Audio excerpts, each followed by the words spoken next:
Derek Scott. Naquela noite de 30 de julho de 1994 em Orphea, demorou um tempo até que os primeiros colegas da divisão de homicídios, bem como nosso chefe, o Major McKenna, enfim chegassem à cena do crime. Após um balanço da situação, ele me chamou a um canto e me perguntou: "Você foi o primeiro a chegar ao local, Derek?" "Sim, Major", respondi.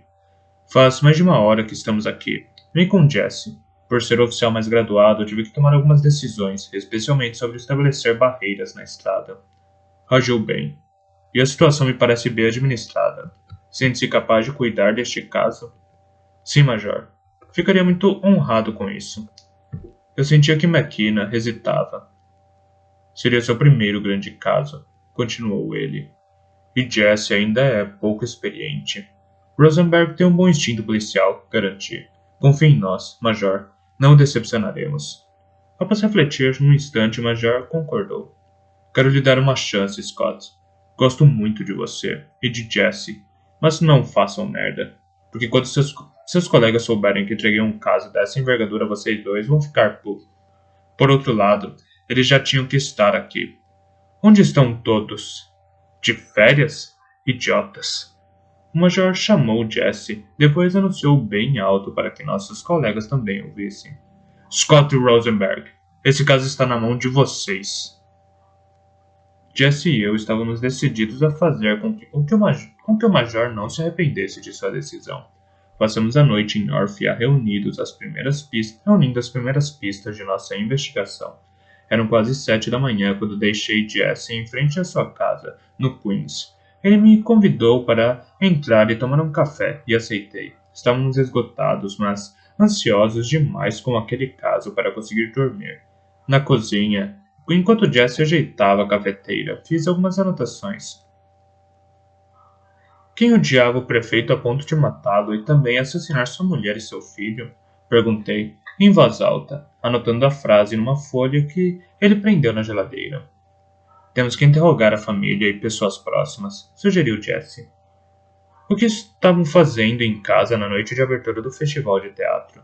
Deveriam estar no teatro municipal, sem falar nas malas cheias de roupas que encontramos no carro. Acho que estavam se preparando para ir embora. Estariam fugindo? Mas por quê? Isso, Jesse, é o que temos de descobrir, respondi. Prendi uma segunda folha na qual escrevi. O prefeito tinha inimigos? Natasha apareceu na porta da cozinha, ainda meio dormindo. Sem dúvida foi acordada pelo barulho da nossa conversa. O que aconteceu ontem à noite? Perguntou ela, aconchegando-se em Jesse. Uma chacina, respondi. Assassinatos no festival de teatro? Leu Natasha, em frente à porta da geladeira, antes de abri-la. Parece uma boa trama policial. Poderia ser uma, concordou Jesse. Natasha pegou leite, ovos e farinha. Colocou tudo no balcão para preparar panquecas e se serviu de café. Olhou mais uma vez as anotações e perguntou. Então, quais são as principais hipóteses?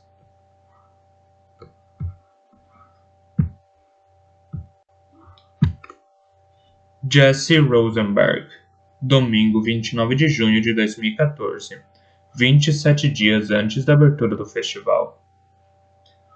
As buscas para encontrar Stephanie não deram em nada. A região fora mobilizada havia quase 24 horas sem sucesso. Equipes de policiais e voluntários esquadrinhavam o condado. Equipes com cães, mergulhadores, bem como um helicóptero também estavam em ação. Voluntários colavam cartazes nos supermercados e percorriam lojas e postos de gasolina na esperança de que algum cliente ou funcionário tivesse visto Stephanie. O senhor e a senhora Myler tinham feito uma declaração à imprensa e às emissoras de TV locais mostrando um retrato da filha, pedindo que qualquer pessoa que a tivesse visto entrasse em contato com a polícia imediatamente. Todo mundo queria participar da empreitada. O Kodiak Grill ofereceu refrigerante a quem ajudasse nas buscas. O Palácio do Lago, um dos hotéis mais luxuosos da região, situado no condado de Orphea, colocou um de seus salões à disposição da polícia, que o utilizava como base de apoio para os voluntários que queriam se juntar às forças oficiais, de onde em seguida eram encaminhados para a área de buscas. Na delegacia de Orphe, a Ana e eu estávamos sentados diante de nossas mesas e dávamos prosseguimento à investigação. A viagem de Stephanie a Los Angeles permaneceu um completo mistério. Fora após o retorno da Califórnia que subitamente se aproximara do policial Sean O'Donnell, insistindo para ter acesso à sala de arquivos da polícia. O que ela havia descoberto lá?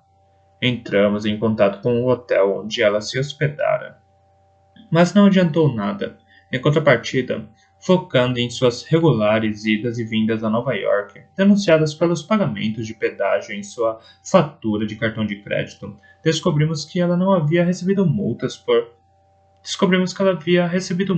estacionamento proibido ou por ultrapassar o tempo permitido.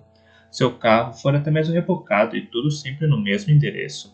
Ana descobriu sem dificuldade a lista dos diferentes estabelecimentos da rua, restaurantes, médicos, advogados, massagistas, lavanderia. Mas havia um que se destacava, a redação da revista literária de Nova York. Como é possível? Questionei. A mãe de Stephanie afirmou que a filha saiu da revista em setembro, razão pela qual veio para Orphea. Por que teria continuado a ir até lá? Não faz o menor sentido. De toda forma, as datas de passagem pelos pedágios coincidem com as multas recebidas, respondeu Ana. E pelo que vejo aqui, os lugares onde ela foi multada parecem ficar bem perto do prédio da revista. Vamos ligar para o editor da revista literária de Nova York e lhe pedir explicações, sugeriu ela, pegando o telefone. Não teve tempo de discar o número, pois, nesse mesmo instante, bateram à porta da sala. Era o chefe da divisão científica da Polícia Estadual.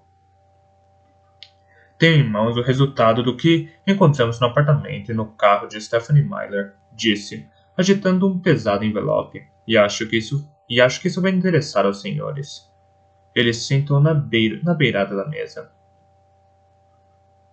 Vamos começar pelo apartamento. Confirmo que foi um incêndio intencional. Os cômodos foram aspergidos com produtos inflamáveis e se tinham alguma dúvida, com certeza não foi Stephanie Myler quem provocou o incêndio. Como tem certeza disso? Indaguei. O policial balançou um saco plástico contendo maços de cédulas. Encontramos $10.000 em espécie no apartamento, escondidos numa cafeteria italiana. Estão intactos. Então Ana disse, de fato, se eu fosse Stephanie e tivesse escondido $10.000 em espécie na cafeteira, teria me dado o trabalho de resgatá-los antes de colocar fogo no apartamento. E no carro, o que descobriram? Perguntei ao policial. Infelizmente, nenhum vestígio de DNA, a não ser o da própria Stephanie. Conseguimos comparar com uma amostra de seus pais. No entanto, encontramos um bilhete bastante enigmático debaixo do assento do motorista, e a letra parece ser dela.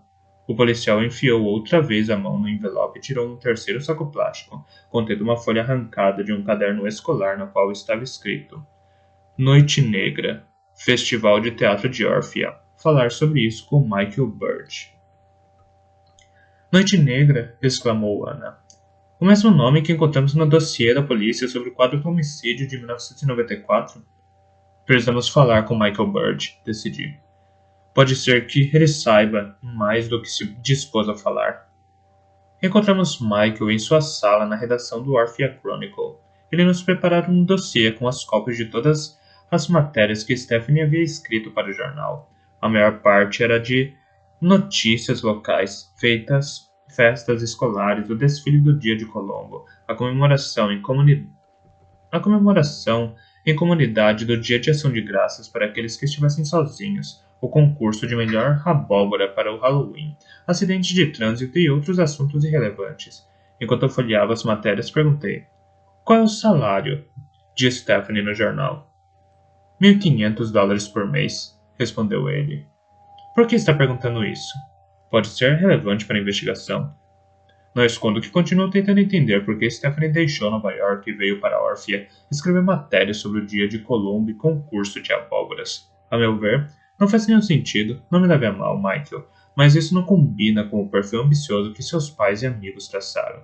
Compreendo perfeitamente sua pergunta, Capitão Rosenberg. Aliás, já me perguntei a mesma coisa. Stephanie me disse que tinha ficado decepcionada com a demissão da revista literária de Nova York. Queria algo novo. É uma idealista, como sabe. Quer mudar as coisas. O desafio de trabalhar num jornal local não assusta, pelo contrário. Acho que tem mais alguma coisa, falei, antes de mostrar a Michael o pedaço de papel encontrado no carro de Stephanie. O quê? Perguntou ele. Uma anotação. Uma anotação de Stephanie. Menciona um festival de teatro de Orphea e acrescenta que precisa falar sobre isso com você. O que sabe que não nos contou, Michael? Ele suspirou. Prometi a ela não revelar nada. Dê minha palavra. Michael, acho que não está entendendo a gravidade da situação. Você era que não está entendendo, replicou ele. Talvez haja uma boa razão para Stephanie ter decidido desaparecer por um tempo. E o senhor está comprometendo tudo ao mobilizar a população. Uma boa razão, balbuciei. Ela talvez soubesse que estava correndo perigo e decidiu se esconder. Ao vasculhar a região, o senhor pode comprometê-la. A investigação dela é mais importante do que pode imaginar. Os que a procuram, nesse momento, talvez sejam justamente aqueles de quem ela está se escondendo. Quer dizer que seria um policial? É possível. Ela pareceu muito misteriosa. Mesmo assim, insisti para que me contasse mais, mas ela nunca quis me revelar toda a história. Isso lembra bastante a Stephanie que encontrei outro dia, suspirei. Mas qual é a ligação com o festival de teatro? Embora a redação estivesse deserta e a porta da sala fechada, Michael passou a falar mais baixo, como se temesse ser ouvido. Stephanie achava que havia algo sendo tramado no festival. Queria entrevistar os voluntários sem que ninguém suspeitasse do que se tratava. Sugeri a ela que fizesse uma série de reportagens para o jornal. Era a cobertura perfeita. Entrevistas falsas? Não exatamente falsas, porque nós a publicávamos depois. Já mencionei as dificuldades econômicas que o jornal enfrentava. Stephanie tinha me garantido que a publicação dos resultados de sua investigação permitiria reestruturar nosso caixa. Quando publicarmos isso, as pessoas vão brigar para comprar o Orphea Chronicle, ela me disse um dia. De volta à delegacia, finalmente conseguimos falar com o ex-chefe de Stephanie, o editor da revista literária de Nova York. Chamava-se Steven Bergdorf e morava no Brooklyn. Foi a Ana quem ligou para ele. Colocou o telefone no viva-voz para que eu pudesse ouvir a conversa. Pobre Stephanie, lamentou-se Steven Bergdorf. Após Ana ter informado a situação. Espero que não tenha acontecido nada grave com ela. É uma mulher inteligentíssima, excelente jornalista literária, tem um belo texto e é muito educada, sempre amável com todo mundo, não é do tipo que faz maledicências ou cria aborrecimentos. Se minhas informações estiverem corretas, vocês a demitiram no último outono, exatamente. Foi um drama, uma moça brilhante, mas o orçamento da revista ficou bem apertado durante o verão. As assinaturas não paravam de cair. Era imprescindível fazer economias e dispensar alguém. Como ela reagiu a essa decisão? Não ficou muito satisfeita, como pode imaginar, mas nossa relação continuou excelente. Eu inclusive escrevi para ela em dezembro para saber notícias. Ela deu a entender que naquele momento trabalhava para o Orphea Chronicle e que estava gostando muito. Fiquei contente por ela, até mesmo um pouco surpreso. Surpreso? Bergdorf esclareceu o que se passava em sua mente. Uma jornalista como Stephanie tem calibre para estar no The New York Times. O que ela foi fazer no jornal de segunda categoria? Sr. Bergdorf, por acaso Stephanie voltou à redação da sua revista após ser demitida? Não, ao menos não que eu saiba. Por quê? Porque temos provas de que o carro dela ficou estacionado nas proximidades desse prédio diversas vezes nos últimos meses. Após encerrar a ligação, Steven Bergdorf permaneceu atordoado por certo tempo em seu escritório na redação da revista, deserta daquele domingo. O que está acontecendo, Steve? Perguntou Alice, 25 anos, sentada no sofá da sala, pintando as unhas com esmalte vermelho. Era da polícia. Stephanie Myler desapareceu. Stephanie? Ela era uma tremenda idiota. Como assim era? Inquietou-se Steven. Está sabendo de alguma coisa? Claro que não. Eu disse era porque não a vi mais desde que foi embora. Ela sem dúvida continua idiota. Bergdorf levantou-se de sua cadeira e se postou diante da janela, pensativo. Steve, amorzinho, paparicou Alice. Não vai começar a ficar nervoso, não é?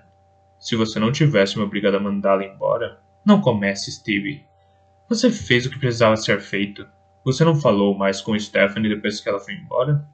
Talvez tenha atendido uma ligação. Isso muda alguma coisa? Pelo amor de Deus, Alice.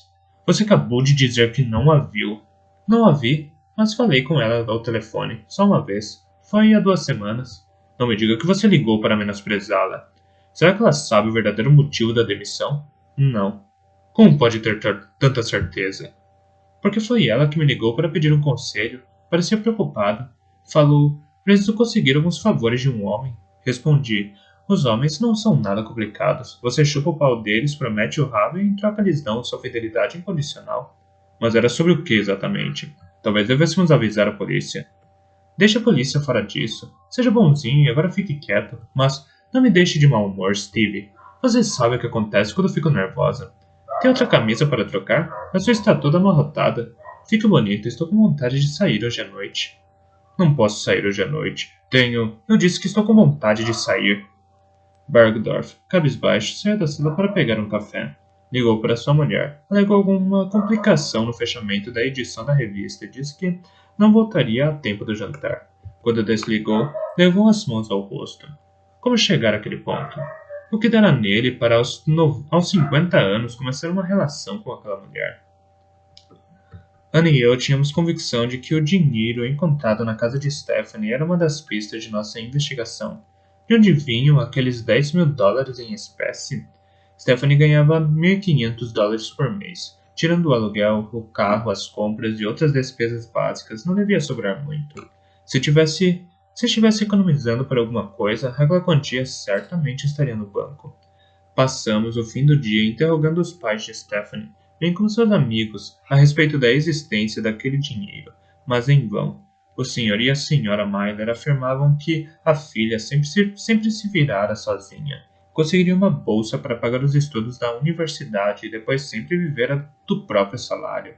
Os amigos, por sua vez, nos garantiram que Stephanie ralava bastante para conseguir pagar suas contas. Não viam como ela poderia ter economizado tanto dinheiro.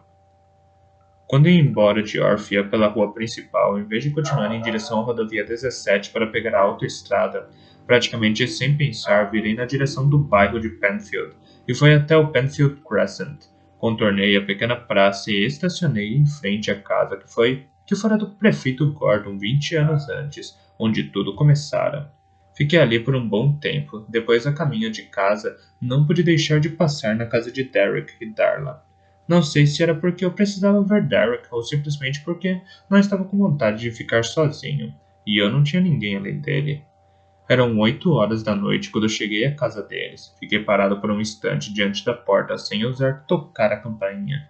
Dali de fora eu podia ouvir as conversas alegres e as vozes que vinham da cozinha, onde todos estavam jantando. Aos domingos, Derek e sua família costumavam comer pizza. Aproximei-me discretamente da janela e observei a refeição. Os 3 filhos de Derek ainda estavam na escola. O mais velho ia entrar na faculdade ano que vem. De repente, um deles notou minha presença. Todos se voltaram na direção da janela e me encararam. Derek saiu de casa, terminando de mastigar o seu pedaço de pizza, com o guardanapo ainda na mão. Jesse, o que está fazendo aí fora? Parecia espantado. Veio comer com a gente? Não, obrigado, não estou com muita fome. Preste atenção, está acontecendo algumas coisas estranhas em Orphea. Jesse, não me diga que passou o fim de semana lá. Derek suspirou. Fiz um rápido resumo dos acontecimentos. Não há mais dúvida, afirmei. Stephanie tinha descoberto novas provas a respeito do quádruplo homicídio de 1994. São apenas suposições, Jesse. Mas há essa anotação sobre a noite negra que foi encontrada no carro de Stephanie, e as mesmas palavras no papel deixado no lugar do dossiê do homicídio que desapareceu. Bradei. E ela fez uma ligação de tudo isso com o Festival do Teatro, cuja primeira edição foi justamente no verão de 1994, caso não se lembre. Não são provas bem tangíveis? Você está vendo as ligações que quer ver, Jesse. Por acaso já se deu conta do que significa reabrir o caso de 1994? Quer dizer que erramos. E se tivermos errado? Stephanie disse que deixamos escapar um detalhe essencial, algo que, no entanto, estava bem na nossa cara. Mas qual foi o nosso erro naquela época? Irritou-se Derek. Diga-me o que fizemos de errado, Jesse. Você se lembra muito bem do afinco com que trabalhamos. Nosso dossiê era irrefutável. Acho que sua aposentadoria está fazendo você remoer más recordações. Não podemos voltar atrás, nunca poderemos voltar atrás. Então por que está fazendo isso com a gente? Por que deseja reabrir esse caso? Porque é preciso?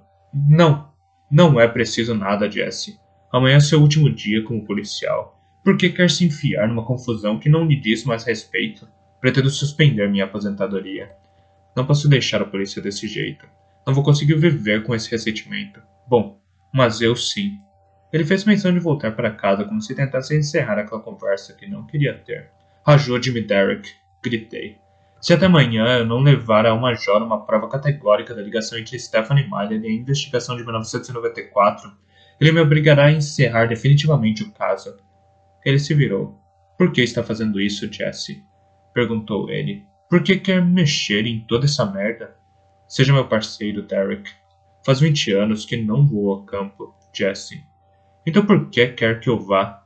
Porque você é o melhor policial que conheço. Sempre foi melhor do que eu. Deveria ter sido capitão da nossa unidade no meu lugar. Não me venha julgar ou dar uma lição de moral sobre a maneira como eu deveria ter conduzido minha carreira, Jesse. Você sabe muito bem porque passei os últimos 20 anos diante de uma mesa preenchendo papeladas. Acredito que temos a oportunidade de consertar tudo, Derek. Não há nada que possamos consertar, Jesse. Você é bem-vindo para comer um pedaço de pizza com a gente se quiser, mas o assunto da investigação está encerrado. Ele empurrou a porta de casa. Tenho inveja de você, Derek. Quando eu disse isso, ele se virou. Inveja? Mas inveja por quê? Por amar e ser amado. Ele balançou a cabeça, desapontado. Jesse, faz 20 anos que Natasha se foi. Você deveria ter reconstituído sua vida há muito tempo. Às vezes tenho a impressão de que é como se você esperasse que ela voltasse. Todo dia, Derek. Todo dia eu digo a mim mesmo que ela vai reaparecer. Todas as vezes que entro em casa, tenho a esperança de encontrá-la. Ele suspirou. Não sei o que quer dizer. Sinto muito. Você deveria encontrar alguém. Precisa seguir em frente, Jesse. Ele entrou, e eu retornei para o carro. Quando dei partida, Darla saiu de casa e veio na minha direção, nervosa. Parecia com raiva e eu sabia por quê. Abaixei o vidro e ela gritou. Não faça isso com ele, Jesse. Não venha despertar os fantasmas do passado. Escute, Darla. Não, Jesse. Você é quem tem que escutar. Derek não merece que você faça isso com ele. Deixe-o em paz sobre essa história de dossiê. Não faça isso com ele. Você não é bem-vindo aqui se é para remoer o passado. Preciso lembrar a você que isso aconteceu há 20 anos? Não, Darla. Não precisa. Ninguém precisa me lembrar. Eu mesmo me lembro disso diariamente. A cada droga de dia, Darla. Está me ouvindo? A cada manhã de merda ao levantar e todas as noites ao dormir. Ela me fitou com um olhar triste e compreendi que eu havia se arrependido de ter feito aquela bobagem. Sinto muito, Jesse. Vim jantar, ainda tem pizza, e fiz um tiramisu. Não, obrigado. Vou para casa. Arranquei com o carro. Ao chegar em casa, preparei um drink e peguei uma pasta em que não tocava havia muito tempo. Dentro dela, recortes de jornal de 1994. Observei-os demoradamente. Um deles chamou a minha atenção. A polícia celebra um herói. O sargento Derek Scott foi condecorado ontem em uma cerimônia no Centro Regional da Polícia Estadual por sua coragem ao ter salvado a vida de seu parceiro, o inspetor Jesse Rosenberg, durante a prisão de um perigoso assassino, culpado pela morte de 4 pessoas nos Hamptons durante o verão. A campainha tocou e me despertou de minhas reflexões.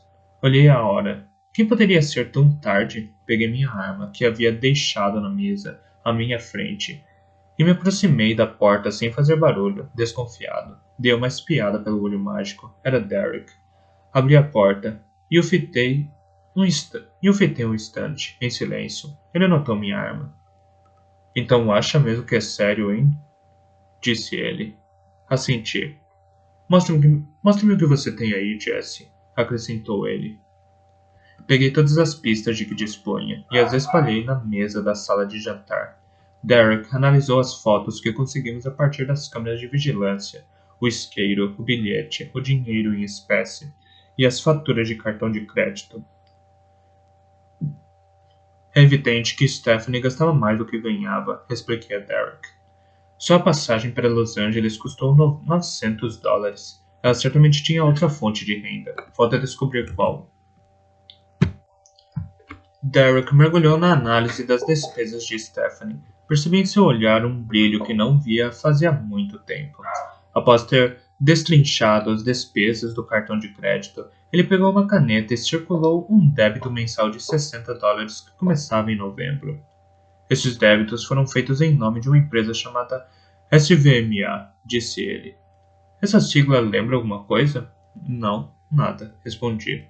Ele pegou meu laptop na mesa e fez uma busca na internet. É uma empresa em Orphea que aluga unidades de armazenamento. Um guarda-móveis, concluiu ele, virando a tela para mim. Um guarda-móveis? Espantei-me, lembrando da minha conversa com Trudy Myler. Segundo a mãe de Stephanie, ela tinha poucos pertences em Nova York e trouxera tudo para o apartamento de Orphea. Ainda por que alugar um guarda-móveis desde o mês de novembro? O guarda-móveis ficava aberto 24 horas por dia e decidimos ir lá imediatamente. O vigia de plantão consultou seu livro de registro após eu mostrar meu distintivo e nos indicou o número da unidade de armazenamento alugada por Stephanie. Atravessamos um labirinto de portas e persianas de ferro e chegamos diante de uma cortina metálica trancada com um cadeado. Eu levara um alicate e venci facilmente o ferrolho. Levantei a porta de enrolar, enquanto Derek iluminava o espaço com uma lanterna. O que descobrimos ali nos deixou perplexos. Derek Scott. Início de agosto de 1994. Uma semana havia se passado após o quádruplo homicídio. Jesse e eu dedicávamos todo o nosso tempo à investigação, trabalhando nela dia e noite sem nos preocuparmos com sono, folga ou horas extras. Estabelecemos nossa base no apartamento de Jesse e Natasha, muito mais acolhedor do que a fria sala do centro da polícia estadual. Havíamos nos acomodado na sala na qual dispusemos 2 camas de armar e circulávamos bem à vontade. Natasha cuidava da gente. Às vezes levantava-se no meio da noite para preparar alguma coisa para comermos. Dizia que era uma boa maneira de testar os pratos que entrariam no cardápio de seu restaurante. Jesse, por favor, se case com esta mulher, eu dizia, de boca cheia, me deliciando com o que Natasha preparara. Era fantástica. Está nos meus planos, respondeu Jesse, certa noite. Quando? Perguntei, entusiasmado. Ele sorriu. Em breve. Quer ver o anel? Claro que quero. Ele saiu um instante e voltou com uma caixinha que guardava um diamante magnífico. Meu Deus, Jesse, é incrível! Era da minha avó, explicou ele antes de guardar às pressas a caixinha no bolso, pois Natasha estava voltando. As análises balísticas eram categóricas. Foram utilizadas numa única arma, uma única pistola Beretta. Havia apenas uma pessoa envolvida nos assassinatos.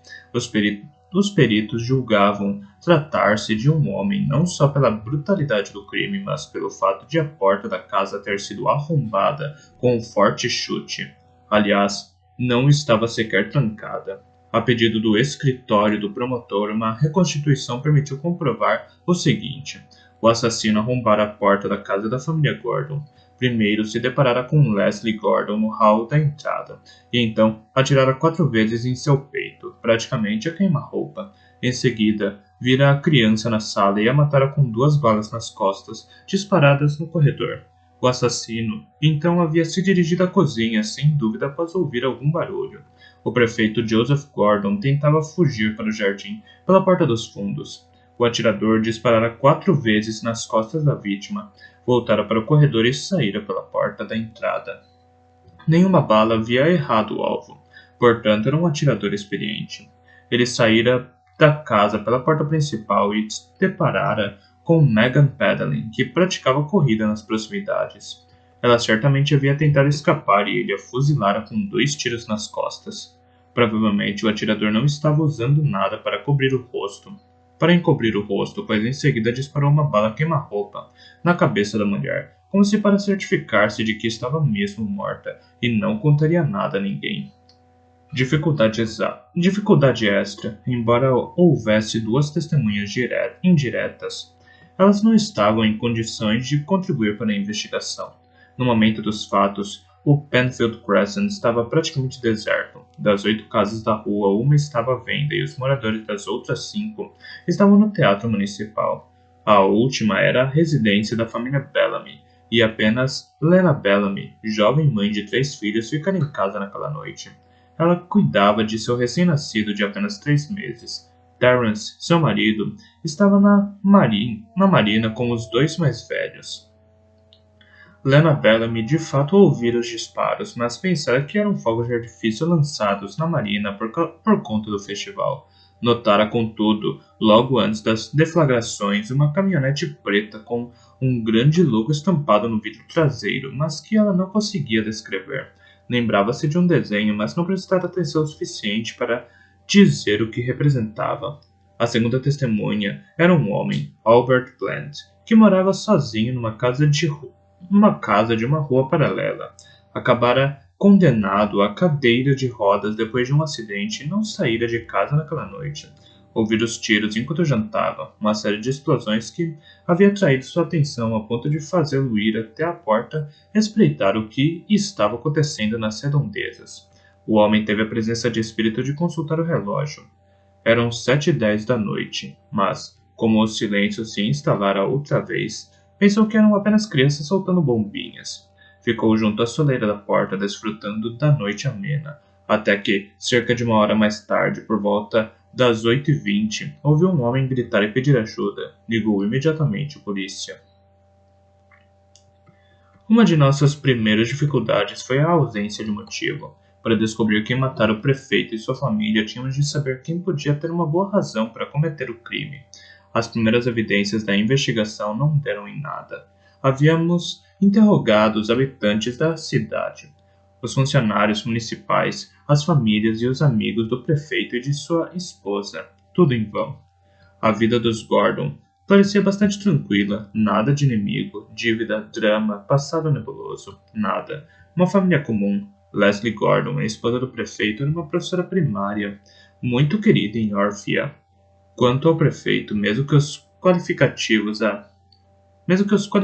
a seu respeito não fossem extremamente elogiosos, era um homem tido em relativa alta conta por seus concidadãos, e todos acreditavam que ele seria reeleito nas eleições municipais de setembro, nas quais seu vice, Alan Brown, seria seu adversário. Uma tarde, quando estudávamos pela enésima vez os documentos da investigação, eu disse a Jessie: "E se os Gordons não estivessem prestes a fugir? E se desde o início estivermos deixando algo de lado?" "Onde quer chegar, Derek?" perguntou Jessie. "Muito bem. Nós nos detivemos ao fato de que Gordon estava em casa, de malas prontas, e não no teatro municipal. Você há de admitir que é muito estranho que o prefeito decida não aparecer na abertura do festival que ele mesmo criou", objetou Jessie. "Talvez estivesse apenas atrasado", argumentei. "Talvez estivesse de saída para lá." A cerimônia oficial só deveria começar às 7h30 da noite. Ele ainda tinha tempo de chegar ao teatro municipal. Não são nem 10 minutos de carro. Quanto às malas, os Gordons talvez tivessem programado sair de férias. A mulher e o filho estavam à toa o verão inteiro. Fez todo sentido. Planejavam partir no dia seguinte bem cedo e queriam fazer as malas antes de ir ao teatro municipal, pois sabiam que voltariam tarde. "E como explica que tenham sido mortos?" questionou Jessie. "Um assalto que deu errado", sugeri. "Alguém que achava que os Gordons já estariam no teatro nesse momento e que o acesso à casa estava liberado." "Está esquecendo um detalhe importante. O suposto assaltante não roubou nada além da vida deles. E o chute para arrombar a porta não é um método muito discreto. Além disso, nenhum funcionário municipal indicou que o prefeito partiria de férias. Não, Derek. É outra coisa. Quem os atacou queria eliminá-los. Uma violência desse porte não deixa qualquer dúvida." Jesse pegou do dossiê uma foto do cadáver do prefeito tirada na casa e examinou-a antes de me perguntar: "Não há nada que chame sua atenção nesta foto, Derek? Você quer dizer, além do fato de o prefeito estar banhado pelo próprio sangue?" "Ele não estava de terno e gravata", observou Jesse. "Usava roupas casuais. Que prefeito iria à abertura de um festival nesses trajes? Isso não faz o menor sentido. Sabe o que eu acho, Derek? Acho que o prefeito nunca teve a intenção de assistir a essa peça." As imagens da mala aberta ao lado de Leslie Gordon revelavam álbuns de fotos e um bibelô. Veja só, Derek, continuou Jesse. Leslie Gordon estava colocando objetos pessoais na mala quando foi morta. Quem leva álbuns para as férias? Estavam fugindo. Fugindo provavelmente daquele que os matou. Alguém que sabia que eles não estariam no festival de teatro. Natasha entrou na sala no momento em que Jesse terminava a frase. Então, rapazes, ela sorriu para todos nós. Já tem alguma pista? Nada. Suspirei. A não ser por uma caminhonete preta com um desenho no vidro traseiro, o que é bastante vago. Fomos interrompidos pela campainha. Quem é? Perguntei. Darla. Respondeu Natasha. Veio ver as plantas da reforma do restaurante. Recolhi os documentos e guardei-os numa pasta de papelão. Não comente com ela sobre a investigação, instruí Natasha quando ela foi abrir a porta. Está tudo bem, Derek, garantiu ela num tom indiferente. É sério, Ned, repeti. A investigação corre sob sigilo. Não deveríamos estar aqui. Você não deveria estar vendo tudo isso. Jesse e eu poderíamos ter problemas. Tudo bem, eu prometo, afirmou Natasha. Não direi nada. Ela abriu a porta, e ao entrar no apartamento, Darla logo notou a pasta que eu tinha nas mãos. Então, como anda a investigação? Perguntou ela. Vai bem, respondi. Vamos, Derek. Isso é tudo que tem para me contar? Reclamou Darla num tom queixoso. É uma informação sigilosa, limitei-me a dizer. A minha revelia, a resposta havia sido um pouco seca. Darla fechou a cara. Informação sigilosa é o caramba. Tenho certeza de que Natasha está por dentro de tudo.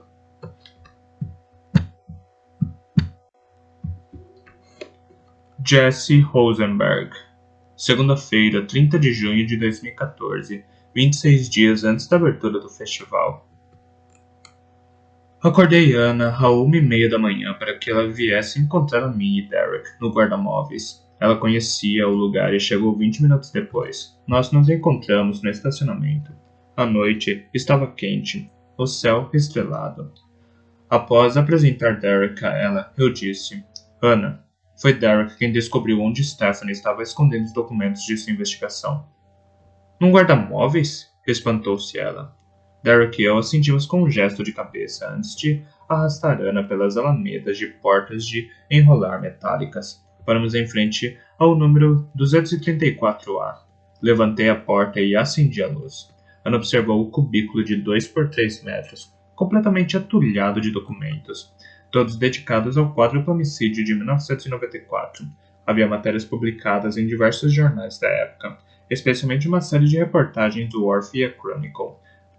Havia também ampliações das fotos de cada uma das vítimas e uma da casa do prefeito Gordon tirada na noite do assassinato, e sem dúvida extraída de uma reportagem. Eu aparecia em primeiro plano junto de Derek e de um grupo de policiais, em torno de um lençol branco que cobria o corpo de Megan Padley. Stephanie escrevera a caneta na foto. O que estava na nossa cara e ninguém viu.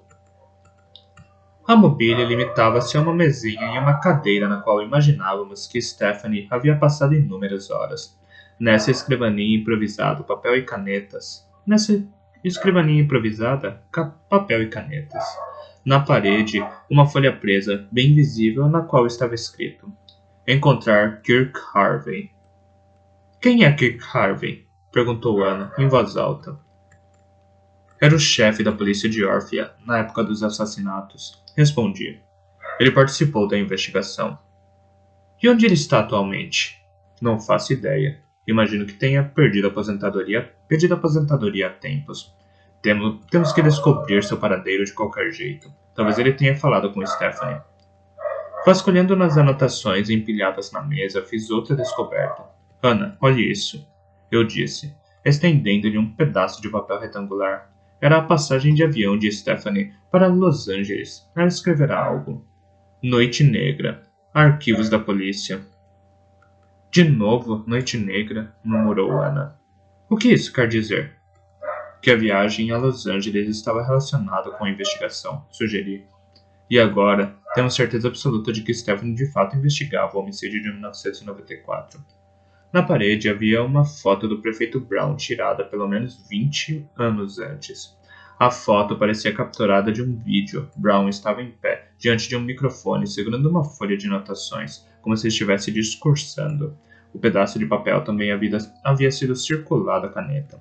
O fundo da imagem dava a entender que se tratava do palco do Teatro Municipal.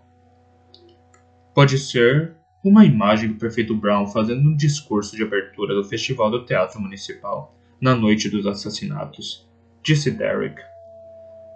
Como pode saber que se trata da noite dos assassinatos? Perguntei. Você se lembra das roupas que ele usava naquela noite? Derek pegou de volta a foto da matéria do jornal na qual Brown também figurava e disse: parecem ser as mesmas roupas. Passamos a noite inteira no guarda-móveis. Não havia câmeras e o vigia não vira nada. Ele nos explicou que só estava ali para o caso de alguma eventualidade, mas nunca acontecia nada. Os clientes circulavam a seu bel prazer, sem controle e sem necessidade de perguntas. A equipe estadual da polícia científica foi enviada para o local a fim de inspecionar o guarda-móveis, cuja revista minuciosa permitiu descobrir o computador de Stephanie, escondido num fundo falso de uma caixa de papelão supostamente vazia. Um policial desconfiara do peso da caixa ao erguê-la.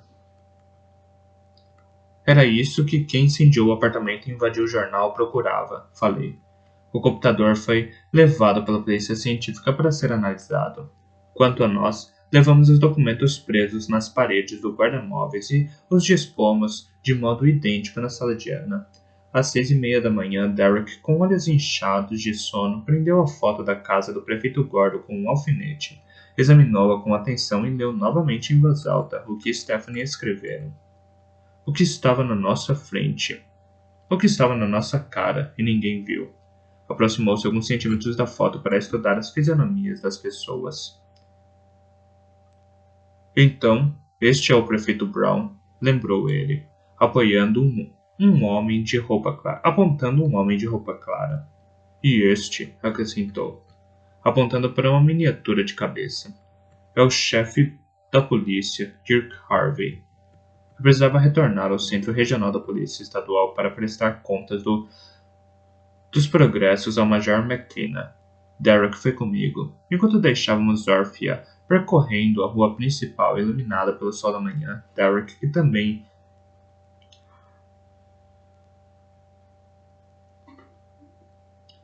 que também revia Orphea 20 anos depois, comentou.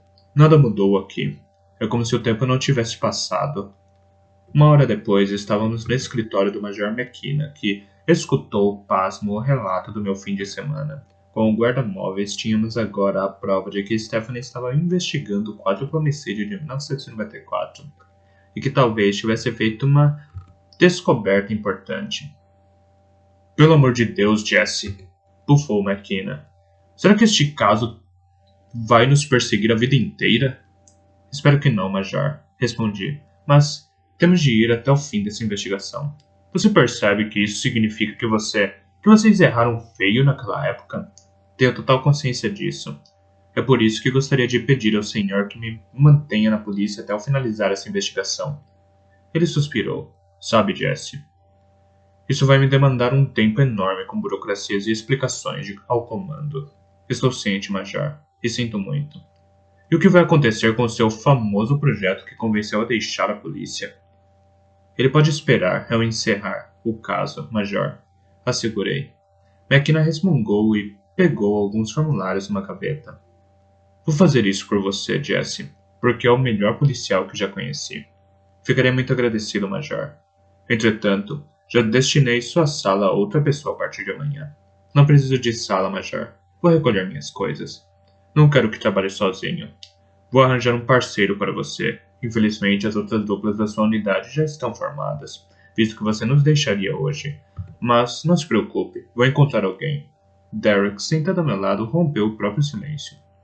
Estou disposto a apoiar o Jesse, Major. Essa é a razão de eu estar aqui. Você, Derek? Espantou-se McKenna. Mas, há quanto tempo não vai a campo? 20 anos. Foi graças a Derek que descobrimos o guarda-móveis, informei. O Major suspirou outra vez. Eu via que estava claramente contrariado. Derek, está me dizendo que quer mergulhar de novo na investigação que o levou a abandonar o trabalho de diligência? Sim, respondeu Derek em tom decidido. O Major nos fitou demoradamente. E onde está sua arma de serviço, Derek? Perguntou ele, por fim. Uma gaveta na minha casa. Ainda sabe manuseá-la? Sei. Muito bem. De toda forma, faça-me o favor de esvaziar um carregador num estande de tiro antes de andar por aí com esse troço no cinturão. Senhores, encerrem logo esse caso, e direito. Eu não gostaria que passássemos por poucas e boas. Enquanto Derek e eu estávamos no centro regional da Polícia Estadual, Ana não perdeu tempo. Adiantara-se nas buscas a Kirk Harvey, mas essa iniciativa se revelou infinitamente mais complicada do que ela imaginava. Passou horas atrás de pistas do ex-chefe de polícia, mas sem sucesso. Ele sumira, não tinha mais endereço nem número de telefone.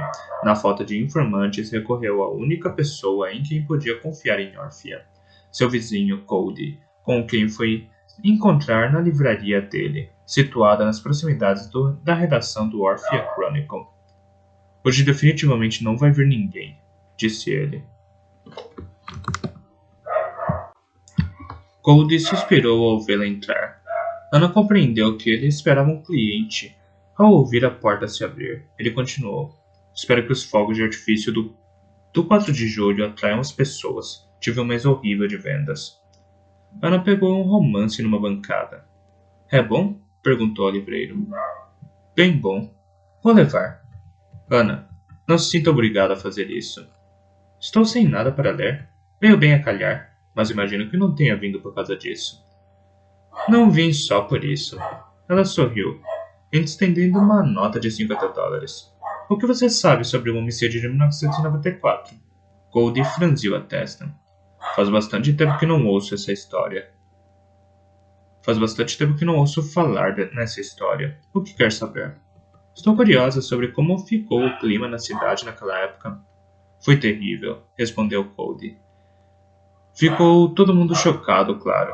Imagine só, uma família completamente dizimada, incluindo um garotinho, e Megan, a mulher mais gentil que se possa imaginar e que todo mundo adorava. Você a conhecia bem? Se eu a conhecia bem? Ela trabalhava na livraria. Na época, a loja ia de vento em popa. Principalmente por causa dela. Imagine uma vendedora jovem e bonita, apaixonada, simpática, brilhante. As pessoas vinham de toda Long Island só por ela. Que tristeza. Que injustiça. Para mim foi um choque terrível. Houve um momento em que pensei em encaixotar tudo e sumir daqui. Mas ir para onde? Todos os vínculos que tenho estão aqui.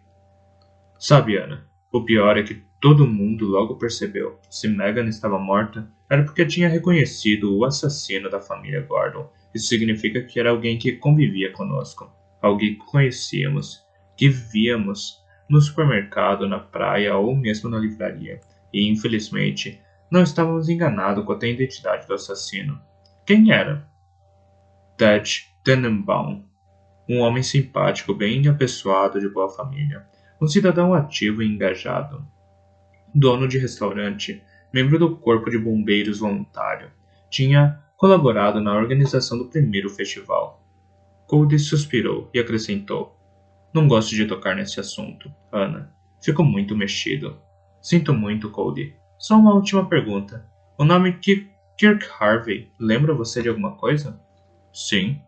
É o antigo chefe da polícia de Orphea, logo antes de Gulliver. E qual é o paradeiro dele? Estou atrás de uma pista que me leve a ele. Cody fitou-a com uma expressão estranha. Sumiu de um dia para o outro, respondeu, entregando-lhe o troco e colocando o livro numa embalagem de papel. Ninguém mais ouviu falar dele. O que aconteceu? Ninguém sabe. Desapareceu em um belo dia, de outono em 1994. No mesmo ano da chacina? Sim, 3 meses depois. É por isso que me lembro. Foi um verão estranho. A maioria dos moradores da cidade preferiria esquecer o que aconteceu aqui.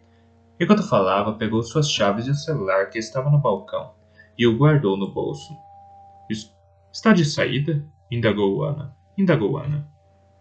Estou. Vou me aproveitar que ninguém vem aqui e vou trabalhar um pouco com os outros voluntários no teatro municipal. Aliás, faz um tempo que você não é vista por lá. Eu sei. Estou um pouco atarefada no momento. Quer uma carona?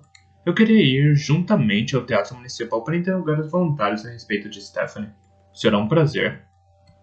O Teatro Municipal ficava ao lado do Café Athena, ou seja, no extremo da rua principal, quase em frente ao começo da marina. Como em todas as cidades pacatas, o acesso aos prédios públicos não era vigiado, e tudo o que Anne e Cody precisaram fazer para entrar no teatro foi empurrar a porta principal. Atravessaram o saguão, depois a área da plateia, descendo o corredor central entre as fileiras de assentos de veludo vermelho. Imagine esse lugar daqui a um mês, cheio de gente, disse Cody com orgulho. Tudo isso graças ao trabalho dos voluntários. Subiu num só impulso os degraus até o palco e Ana foi atrás dele. Passaram por trás das cortinas e chegaram à coxia. Após um labirinto de corredores, empurraram uma porta de onde vinha o zum zum zum dos voluntários, que se espalhavam em todas as direções. Alguns administravam a bilheteria, outros as questões logísticas. Numa sala, se preparavam para colar os cartazes e revisavam os folhetos que seguiriam para a impressão. Ali perto, uma equipe em andaimes dedicava-se à montagem de um cenário. Ana conversou demoradamente com todos os voluntários. Grande parte havia deixado o teatro na véspera para participar das operações de busca de Stephanie, e vieram espontaneamente lhe perguntar se a investigação estava avançando. Não tão depressa quanto gostaríamos, confessou ela. Mas sei que Stephanie vinha muito ao teatro municipal. Eu mesmo cruzei com ela aqui várias vezes.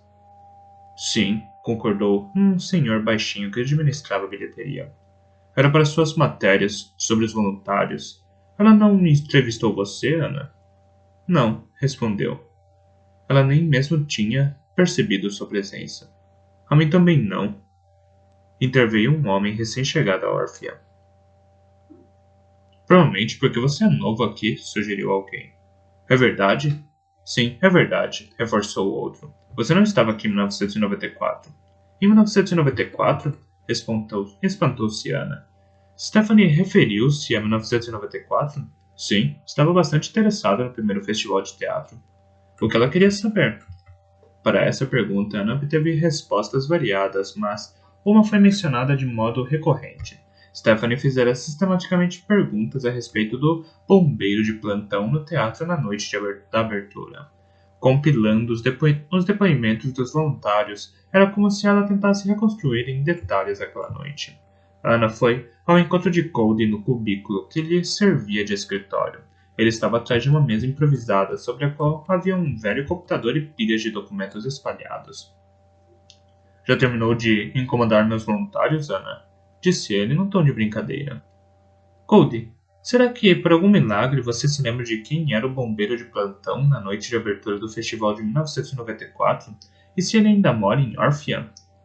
Cody arregalou os olhos. Se eu me lembro? Meu Deus, Ana. Hoje realmente todos os fantasmas estão ressurgindo. Era Ted Tannenbaum, justamente o culpado pelos assassinatos de 1994. E você não o encontrará em lugar nenhum, porque ele está morto.